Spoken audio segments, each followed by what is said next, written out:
Welcome, welcome, everybody. Welcome. I know people are coming in the room, and I am going to give people a few minutes to arrive. So, as you're coming in, Beth, I see you. Jack, I see you. Let me know where you guys are zooming in from. I always love to know where people are coming from. And yeah, cool. I know I've been in touch with some of you guys. Hopefully, you've had a chance to catch the interviews yesterday. They were fantastic. And here, I'll spotlight me.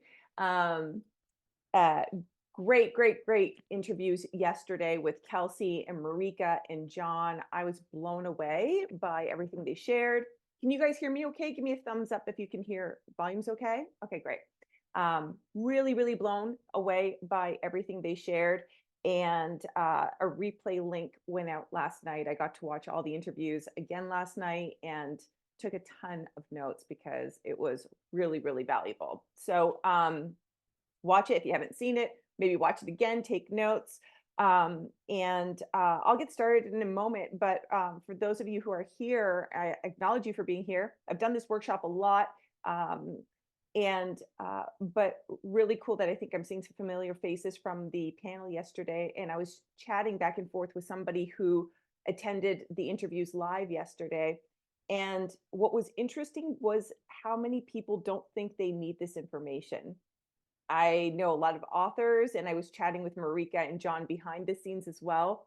And a lot of authors hand over their power thinking that somebody's going to save them and take care of this step for them.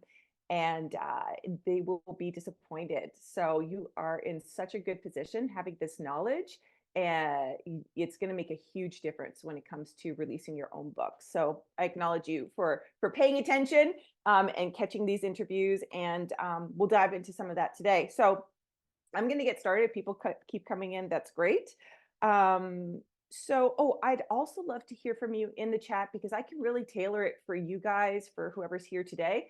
I could really tailor the information for you. What kind of book are you writing or wanting to write? Is it fiction or nonfiction? If you let me know, Beth from Iowa, awesome. If you let me know in the chat what kind of book you're working on, I can focus some of the content and speak directly into what you're doing. So whether you're working on nonfiction or fiction, there's going to be value here for you. I'm going to talk about how to start your book. This is a really big one. And how to finish your book. This is another really big one. Nonfiction, great. I love nonfiction. That's probably my favorite kind of book to work on. So we'll be talking about how to start, how to finish. We will be talking about publishing paths. We didn't explore that in the interviews yesterday. So I will be talking about publishing paths today. And also book marketing, maybe reiterating some of the things you heard yesterday, but also having some of my own original, fresh perspectives on book launch and book marketing. So I'm going to offer tools and strategies to help you write your book in your desired timeline, how to maintain momentum and get you to that finish line that much faster. I'll show you how to structure your book and create an outline to make your writing process as simple as possible. And then who wants to write a book for nobody to read it? Nobody. So we're going to talk about book marketing and how to grow your audience before you even finish your book. So you can have an audience who's really excited for when your book comes out. I forgot to show my slides, so I'll share some of my slides. Let me put this, I can share screen. There we go. And let's make sure, oh, there we go again. Look at that. So this is sort of the agenda here, as you can see what we're going to cover. And I'm doing all of this so that as you're facing the page, the blank screen, you're going to feel like this guy. One of my clients, Matt Rogers, he published his book last fall, and he said I was like the pill in the movie Limitless. Have you guys seen the movie Limitless with Bradley Cooper? Put your hand up if you have. So he said I was like that pill because once I was able to work with him, he'd been working on his book for years and kept stalling on it. And once I was able to work with him, he literally wrote 45,000 words in 12 days. And we wrote, finished, published, and launched his book in 4 months or so. And I have my very first client, Rob. He did the same within 6 months. So yeah, so it's possible, and I have clients that like to take their time with the process, and they're happier with a month or a little bit more than a month. So but still, I'm going to help you look more like this guy, and less like the frustrated writer that many of us know. So a little bit about me before I get started. My name is Kat Margulis. I'm a longtime journalist. I've written for all the top titles in the country, magazines, newspapers. I was an editor at Elle and many of the top magazines. So I know about telling stories at a really high caliber. From there, I moved into the corporate space, doing creating content for businesses and consulting on content strategy for companies and brands like Walmart. So I know about looking at content from a business building, audience building, relationship building standpoint, and what it can do for you and your brand, and how to connect to your customers and clients. When I turned 40, I decided it was time to finally start dedicating some time to my own passion projects. I started working on my own books, and started creating my own podcast, which is called Passion Project, and it's all about making your dreams happen. And around this time, I also was diving into personal development, leadership development, and I started getting referrals. Anytime somebody heard somebody talk about books, a friend, a family, a colleague, family member or colleague who wanted to write a book, they'd send them my way, and my book coaching business was born. So I've helped many writers and authors publish their books now. I love this work, and I love helping them create the best story that we can, and helping them complete that book in a timely fashion, helping them launch their books, or pitch their books. And I'll talk about traditional publishing as well. In fact, one of my authors last night went to a publisher pitching session and knocked it out of the park. Was so thrilled because of the book proposal that we put together for the publisher. He was really, really impressed with. So things like that just really fuel my desire to keep helping more authors. I love doing this work. So I'm really excited to share everything I learned along the way with you. A warning, this is a big download. I'm going to cover a lot of ground. And so just a heads up that I recently launched a membership portal. So most of my clients I work with one-on-one, but I also have a membership portal where I coach and guide a group of writers and authors. It's sort of a self-led package, but I do a monthly meeting with everybody where I coach and consult. And we also have new for 2024, I'm doing an additional power hour for people who want to have that additional accountability. So I will put that link in the chat, so you have that handy if you're interested and you really want to get going on your book, or you can always just reach out to me personally when you hit reply on my emails. So I'll put that there. Great. So for anyone joining us today, I'll be sharing my roadmap to book writing success, including the 5 steps I walk all my one-on-one clients through. And it's also available in my membership program where people lead themselves through the process. And we're covering vision, so you can get clarity around your book. We're talking storytelling principles, key things to ask yourself and consider as you create your book. We talk about promise, and that's really about the nuts and bolts of what are you committing to make your book happen. We also talk about mastering the genre, looking at comparison text, which is really important, not just when you're writing and editing your book, but also when it comes to a publicity and marketing plan for your book. And we also talk about brand you, which is your author brand. I'm going to dive into all of this today. So step 1 with me, this is some of my stuff. And these are some of my clients. Matt published last fall, Shannon published January 15th, and Rob published a few years ago. So when I talk about vision, I'm not just talking about the kind of book you want to write or the story you want to tell. I'm also talking about your why. My clients are all over the map. They range from fiction writers to nonfiction, aspiring Stephen Kings and Leanne Moriarty's, any fans, to future Brene Browns and Tony Robbins. And what they all have in common, at least until they meet me, is seeing their book as just as a standalone product. And that's a very large missed opportunity. So instead, I want you to think of your book as just one of the many products and services orbiting your offer. It's important because in order to finish your book uh, and invest the kind of time, effort, money, resources it's going to take to have the kind of success that you want, the more excitement that you can build into it, the more success you are going to have with completing and publishing your book. The more likely you'll be to prioritize your book and actually finish it and publish it. So even if you're a fiction writer, I know we've got nonfiction here, but even if you're a fiction author, don't be afraid to dream the biggest dream that you can to help you get excited about your book and to help you finish your manuscript. So let's talk about why write a book. You probably know some reasons, but I'm sure there's going to be some new ones when you see all the opportunities that are available to you. So there are there's many ways, but here are 5 ways you can monetize your book.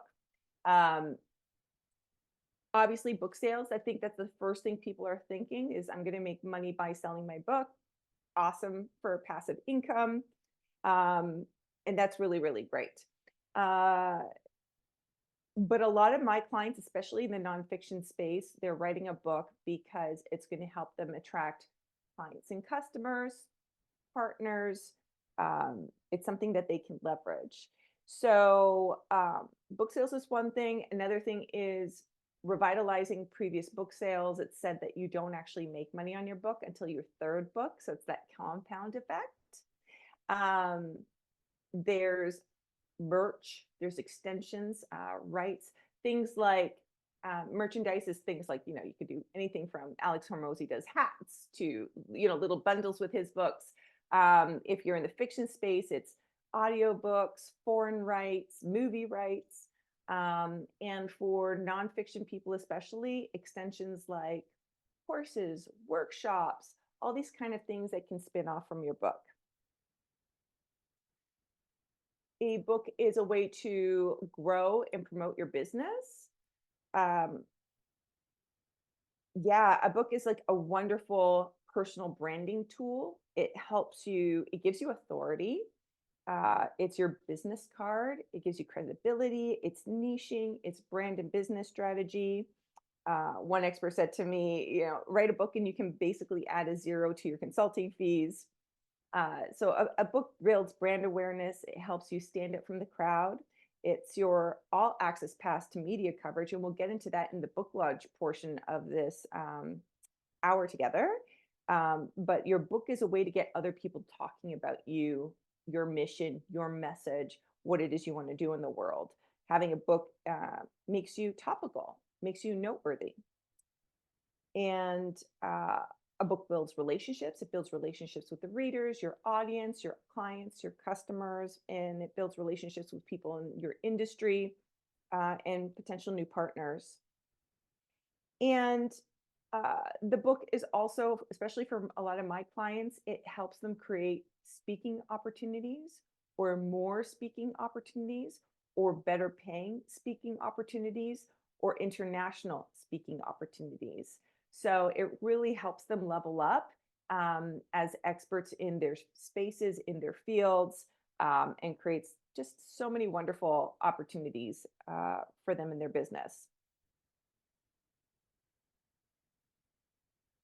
Okay, so now that you can see all the value a book affords and all the ways this is an investment in yourself, your author career, your business, and your brand, how do we figure out which book to write?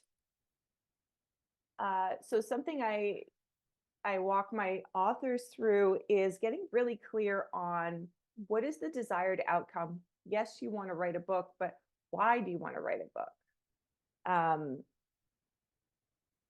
And it's important for a few different reasons. A few years ago, I hired a business coach for my business, and she walked me through a visualization. And what came up for me in that time was a vision of me in a bookstore with a small group of readers. They were women. My book is women's fiction. And they were sharing how much they felt seen and heard and loved through my story. And it was that picture that was so clear in my mind that helped me get up when I joined the 5 a.m. club to finish my manuscript. It was that vision that held me up through publisher rejections. It was that vision that just kept going. I knew that that was going to happen. I wanted it to happen, and it kept motivating me through all the ups and downs of my author and my publishing journey. So I want to help people get really clear on their vision, because there can be tough moments. There can be tough moments when you're stuck, or you don't know what to do, or is this worth the time and money that you're spending, you're putting into it, or even you maybe forget why you're doing it, who you're doing it for. So I really like to articulate that with my authors and keep that as our North Star throughout the process. It also helps me during the editing process. So, whether you're working with me or another editor, one day I highly recommend working with an editor. Uh, Being clear on your vision and being able to articulate that to your editor uh, helps them help you achieve what you want on the page. So it gets us seeing the same thing and having the same goals for the project. Uh, so Exactly. So getting clear on what's in it for you. Is it because you want to grow as your business? Is it because you want to make a difference? And I will often go back to those answers with my authors to remind us when we have choices to make, maybe they're editorial choices, remembering what is really the point here. When you're deciding what's the best publishing path, asking yourself, well, what was the desired outcome that I wanted? And which is the best publishing path for that? When you're thinking, how do I promote my book? Going back to that question is really valuable. So it's fundamental for the entire journey of writing, publishing, and marketing your book.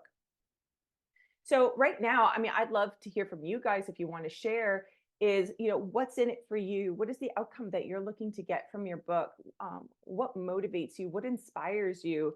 What's underneath your reason for wanting to write a book? So I'd love to know that. And I can kind of, tailor the talk for you, knowing that as well. Part of the vision conversation that I also have with authors is publishing path. So I'm going to tell you a little bit about publishing path. So there's a few different options that you have. Oh, I've got it right there. There you go. So great. So you have traditional publishing.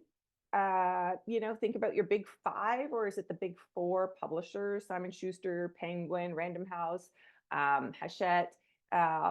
They own all the millions of other imprints that you might be familiar with. So the benefits of traditional publishing is having a team of resources to help you edit, publish, and promote your book. They've got editors, they've got marketers, they've got cover designers and book designers. So it's really great to have that kind of team behind you. The downside is the time it takes to get a literary agent and a publishing deal from there on. So from the moment you get your book deal, your book won't come out for another 18 months. Before you get your book deal, you'll likely want to get an agent, and that can take however long it could take. I think I got my top pick agent in a couple of weeks. I think that's a very rare story. Some people can wait years to get picked up. And just because you get an agent doesn't mean you get the book deal. And that can also take years or not happen at all. And then from the moment book deal is 18 months.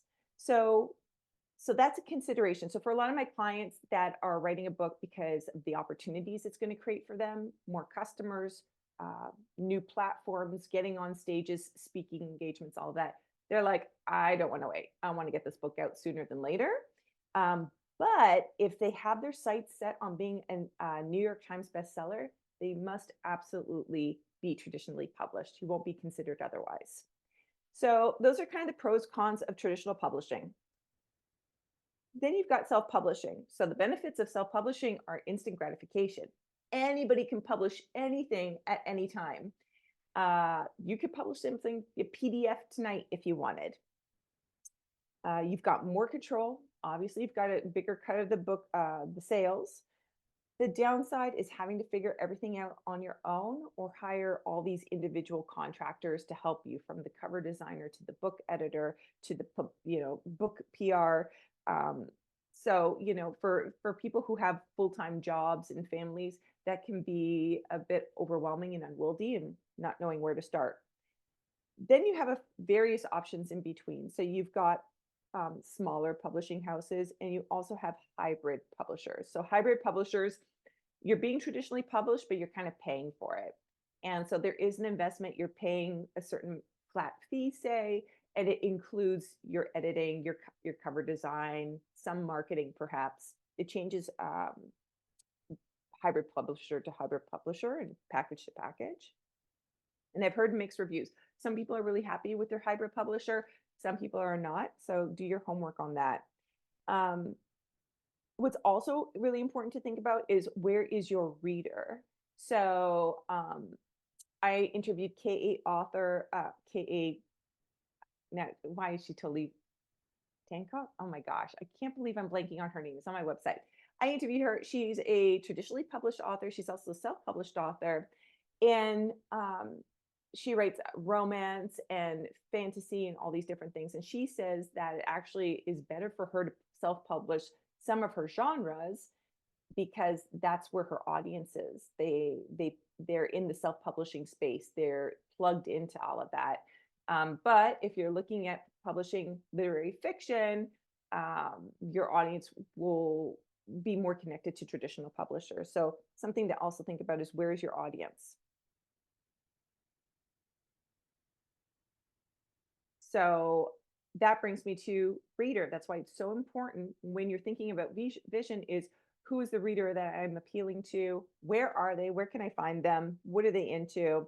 And that's going to help you make the right decisions as well. So as you're figuring out who's your ideal reader, ask, who are they? Why would they want to read your book? You are always going to be building a case for why someone should read your book, especially your ideal reader. So what's in it for them?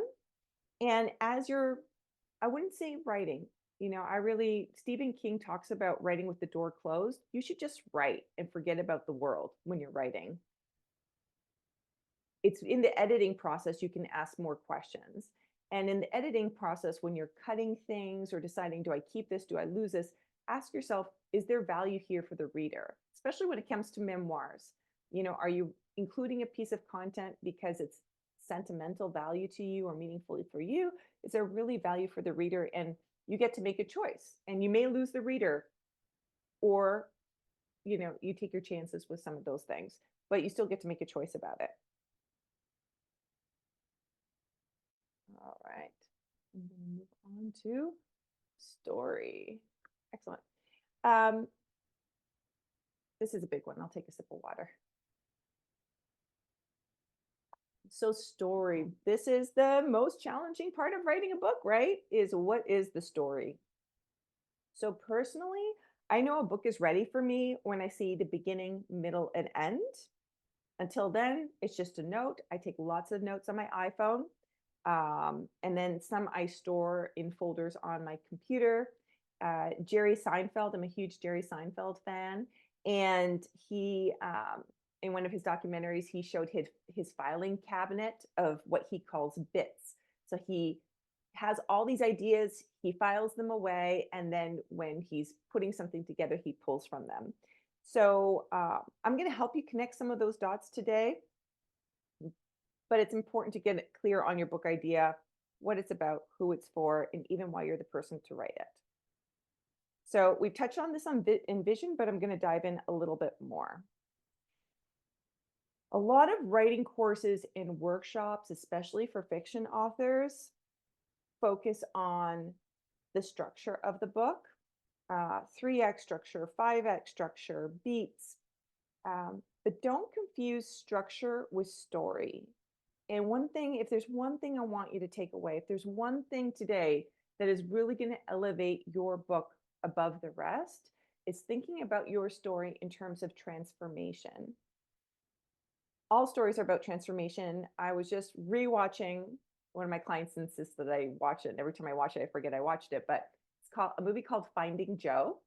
And it's about the hero's journey. It's about Joseph Campbell's breakdown of what the hero's journey is. And he came up with that after studying all the stories that were ever written across across the world, around the world, through time, and he found these common elements to story. And so the hero's journey is really a story of transformation. So every story at its heart is going to be a story of transformation, which means there is a hero, there is a problem, and the hero conquers this problem and changes through that experience. So the heart of your story, no matter what your book is, and I'll break it down for you in a moment, but the heart of your story, you may have like really funny moments that you want to include. You may have like gripping page turners or really valuable information that you want to include in your book. That's all great. But your through line, your heartbeat is the idea of a problem, a solution, and a resolution. You can also think of it in terms of before and after, and beneath that is really transformation. So let me give you a few examples. If you are a dietitian, you want to help people have healthier lives, you're writing a nonfiction book, maybe sharing some of your own personal journey, some of your clients' case studies, some recipes, some tips and advice. There is a hero. That hero is probably the reader, and you're showing the reader how they can be the hero of their story by conquering their health, by mastering their nutrition. And so there's still a journey of addressing the fact of who is the hero, what is the problem, and then taking them through the solution so they can reach this transformed state of being a healthier version of themselves.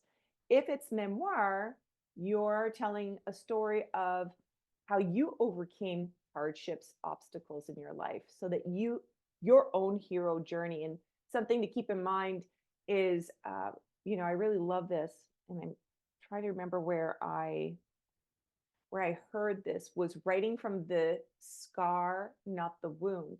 So it is important with memoir that you're writing from the scar and not the wound. People want to know that you're okay now.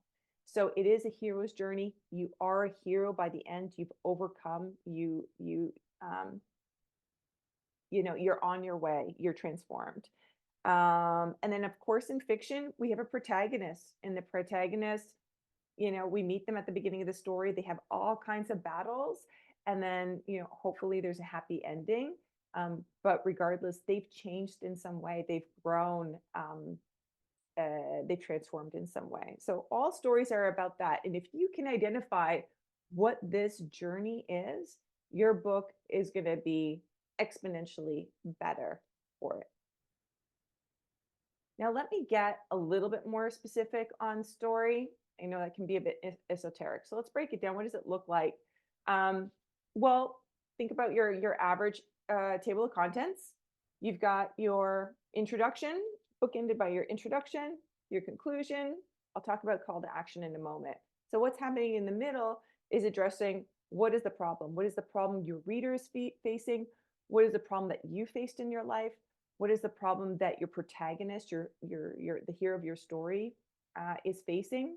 And then you're talking about the different challenges and solutions that these various characters or heroes experience, so that by the end they are changed in some way, which leads us to the conclusion.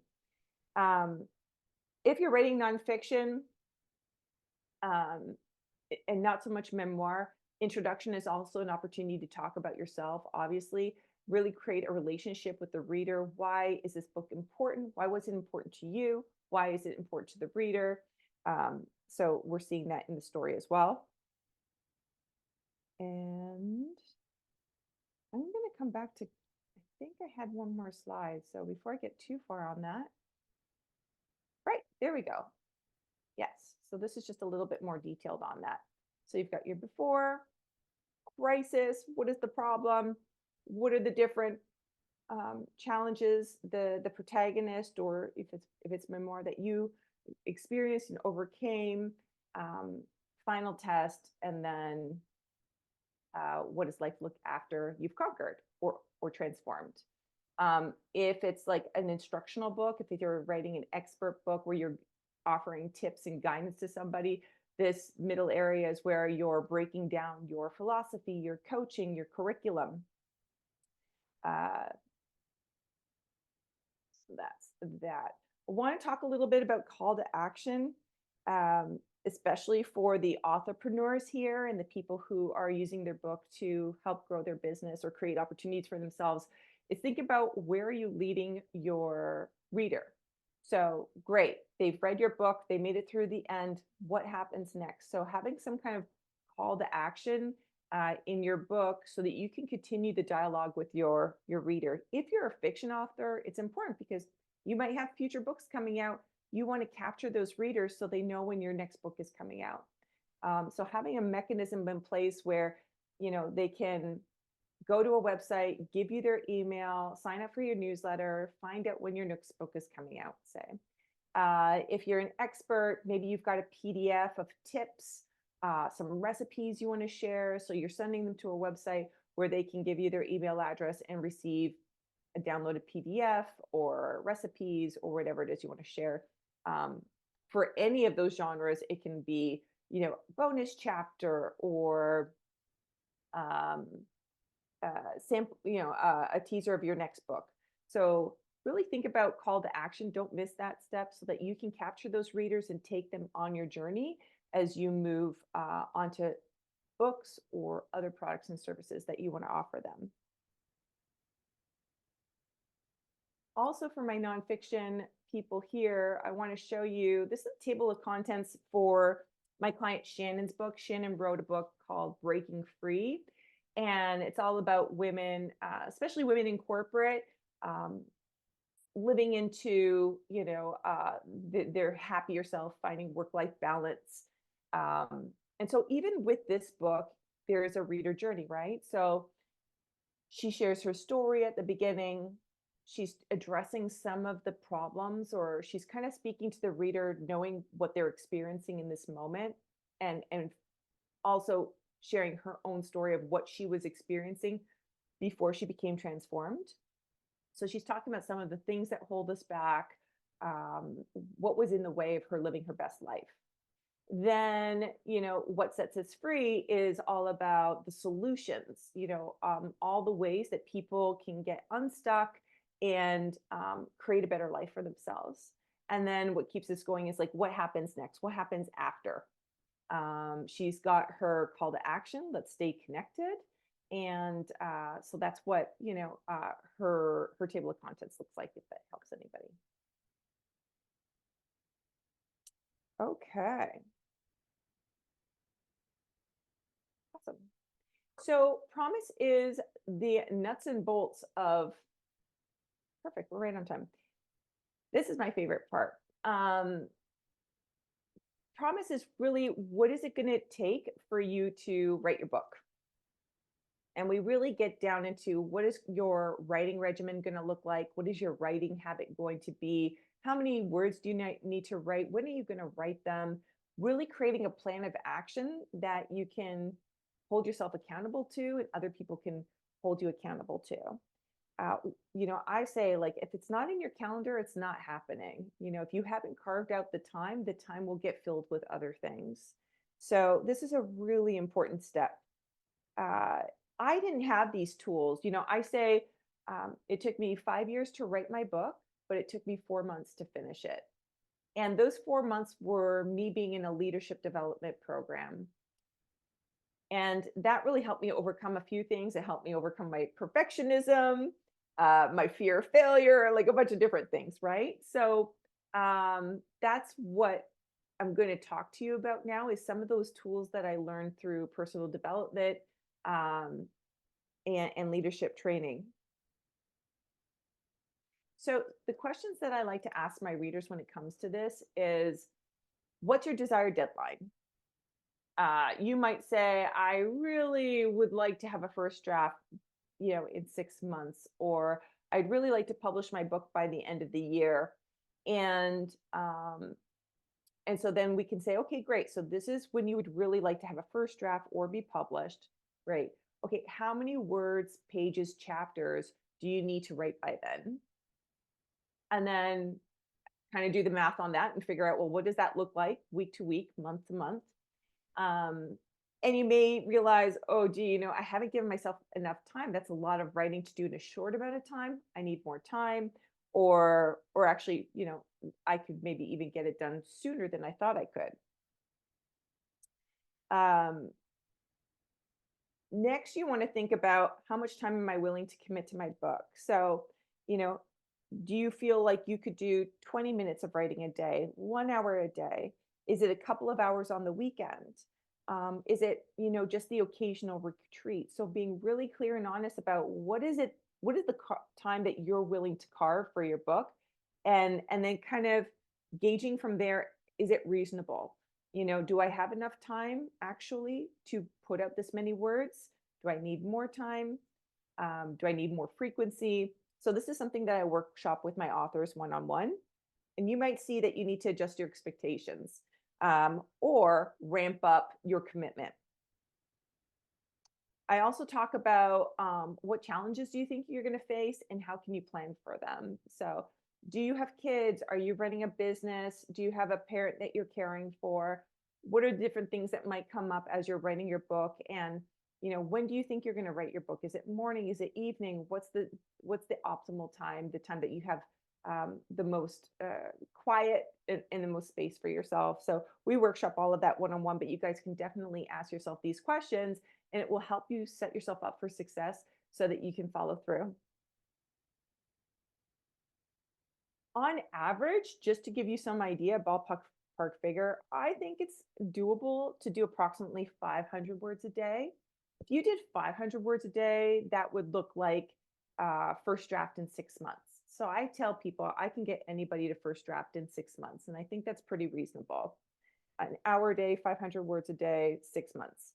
Um, Something to keep in mind is the end is only the beginning. So the first draft is not what you're going to self-publish. The first draft is not even what you're going to send to agents and publishers. There is going to be some other steps that will take time.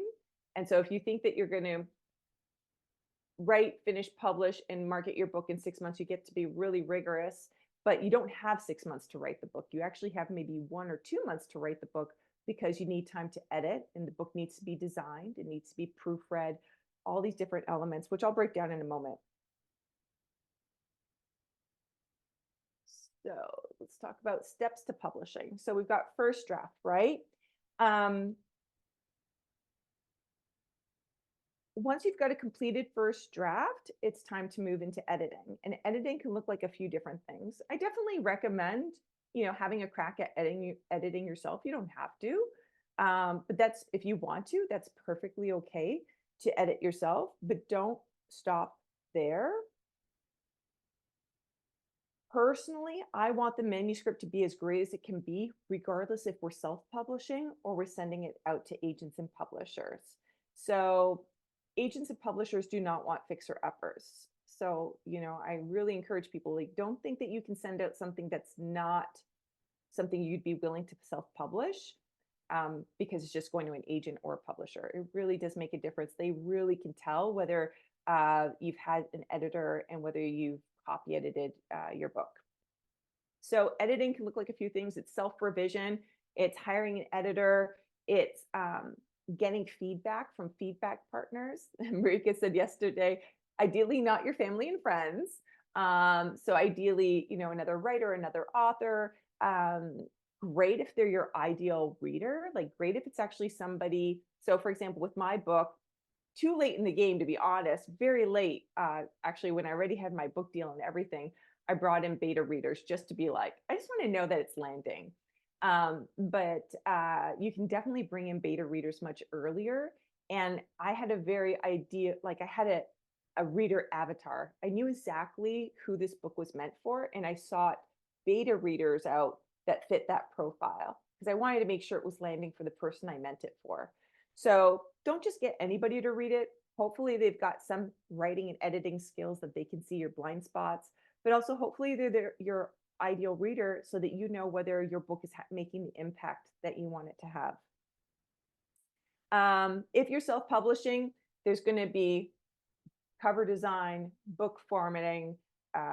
Don't skip the book launch and marketing step, which a lot of people rush to self-publish. and then they're trying to figure out how to market their book or sell their book, ideally build some time in there. Like Marika said, minimum of maybe 3 months where you're working on pre-sales, marketing your book, getting the word out before it's actually even released. And if you're going to put your pitch your books to agents and publishers, you're looking at querying. So for agents, for fiction, that looks like a query letter, a synopsis, sample chapters. For a nonfiction book proposal, you're looking at about a 20-page brief plus sample chapters. And that 20-page brief is going to cover things like market analysis, competitive analysis. They're going to want to see chapter summaries. It's not something you can wing.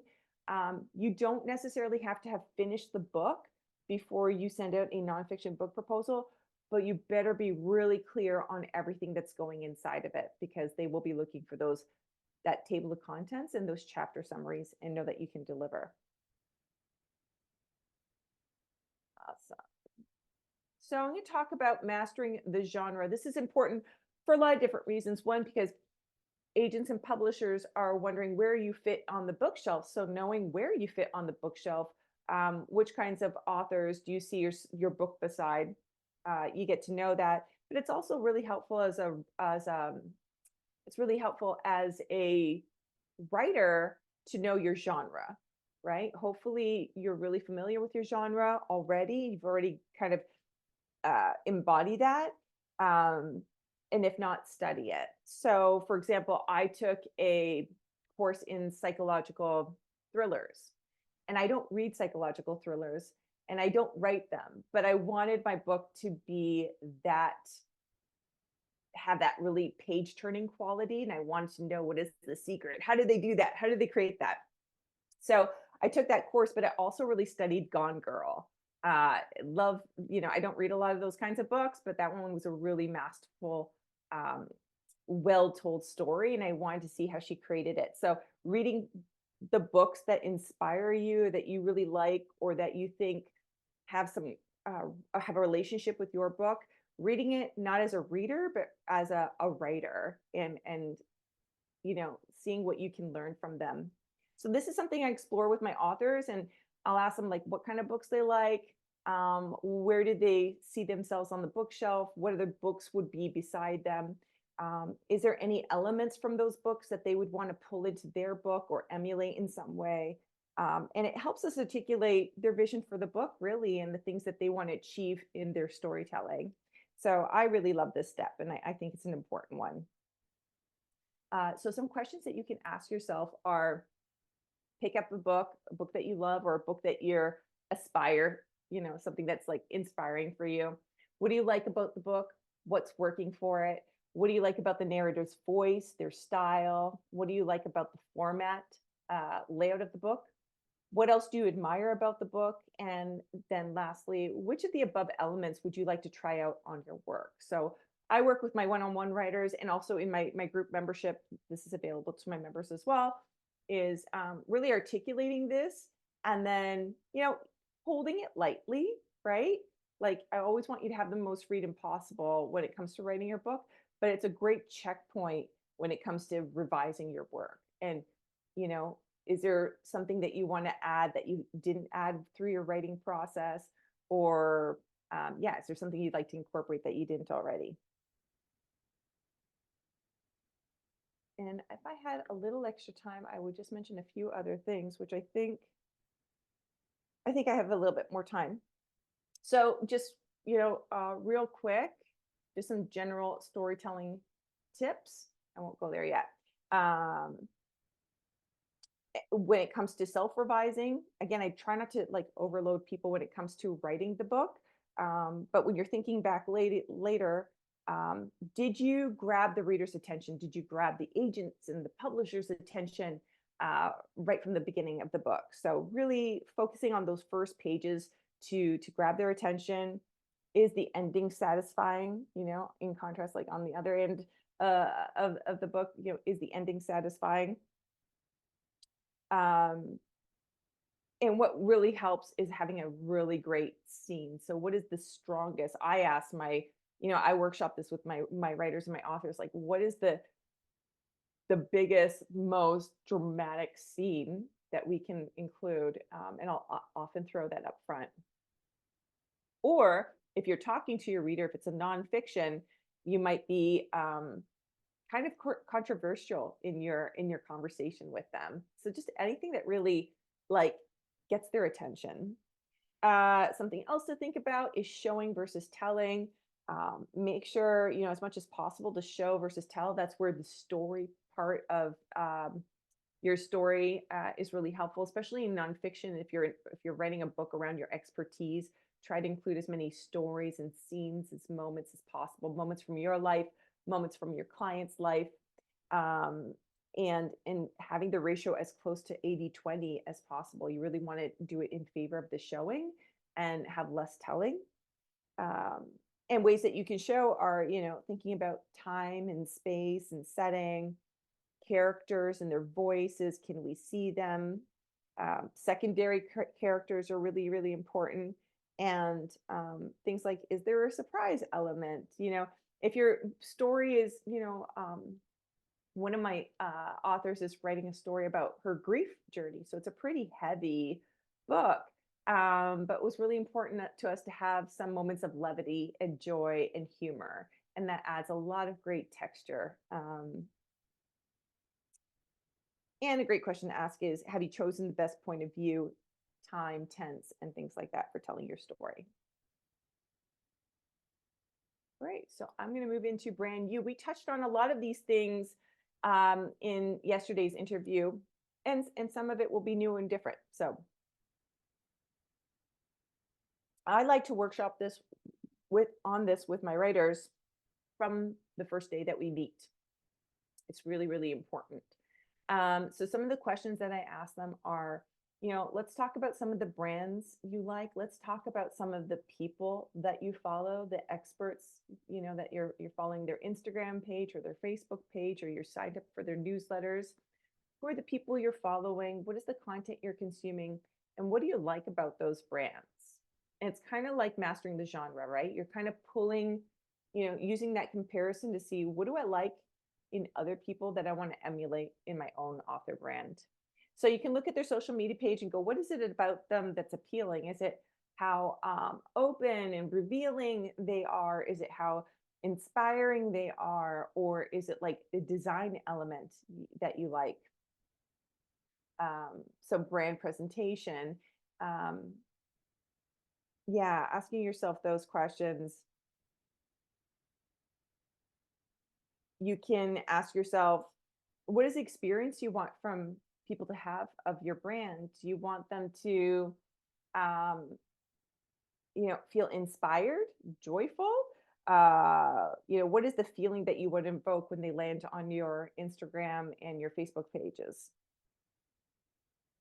And also, what can other people expect to see from you? And like when you articulate that, it kind of creates some boundaries. I talked about this yesterday around like, what am I going to stick to when it comes to my social media? What are the conversations that I'm having?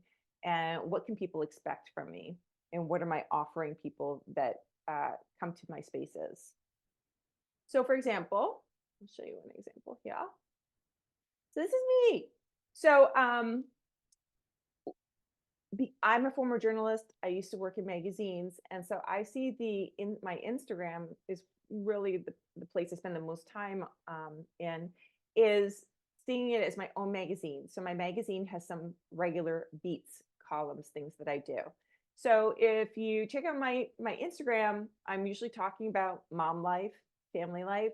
I'm talking about books, and I'm talking about passion projects. And those are the three conversations I'm regularly in. And I invite you to think about, what are three things that people can expect from you, from your author brand? What are three discussion points? John talked about that yesterday.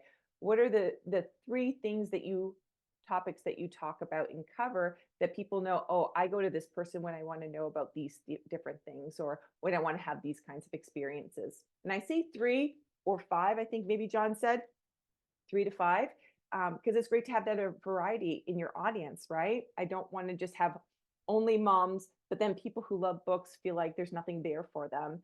And likewise with passion projects. So I really want to capture all those different interests and passions of mine, and attract those audiences to me and provide value to them. So thinking about that, and it also, it keeps me in line so that when I'm not sure what to post or what to talk about, I can kind of think of that, and it's very clear what I should be talking about or posting. So ask yourself, what are three things you stand for? Or what are three things that your brand is about? And who does this resonate with, um, that you're attracting as an ideal reader? And that's going to help you develop that author brand and the thing that people can expect from you. So as we spoke about yesterday, it's never too soon to warm up your audience, but how?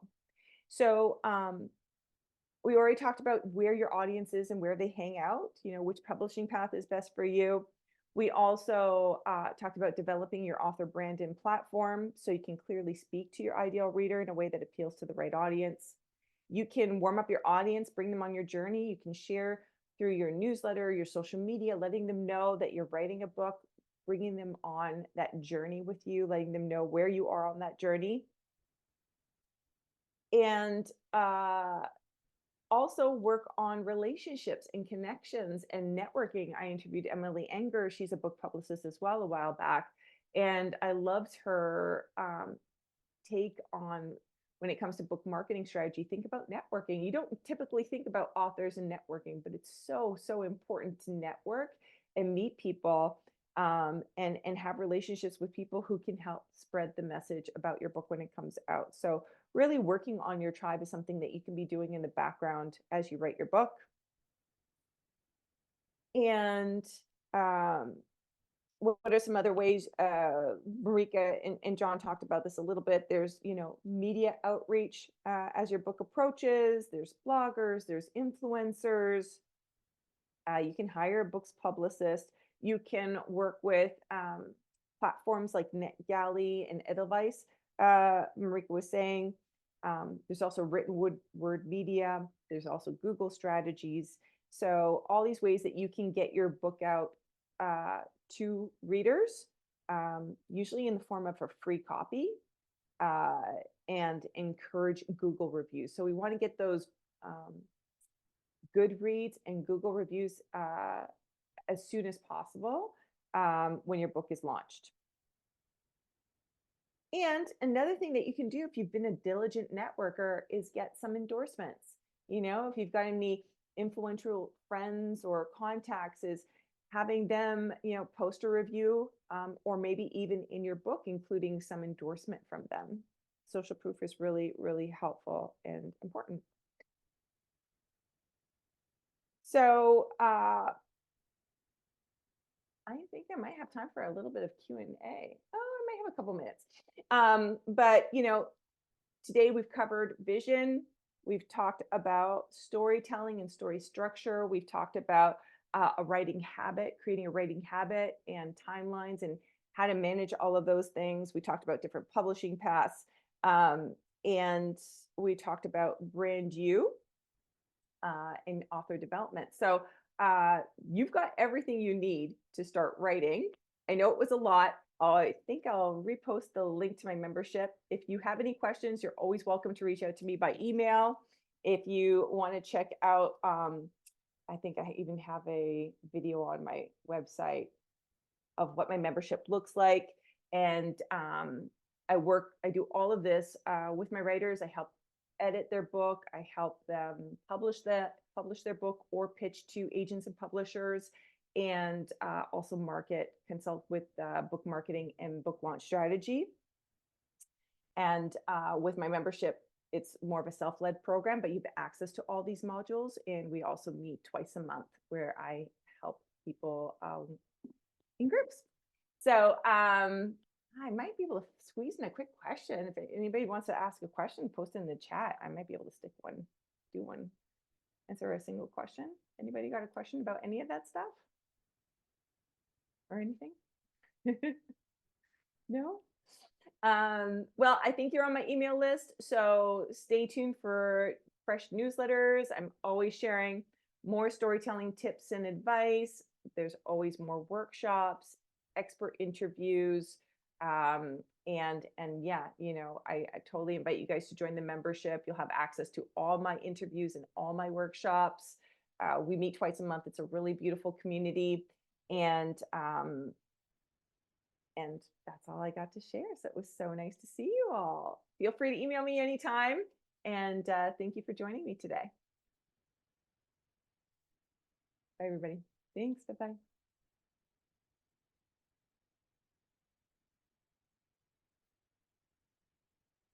No questions.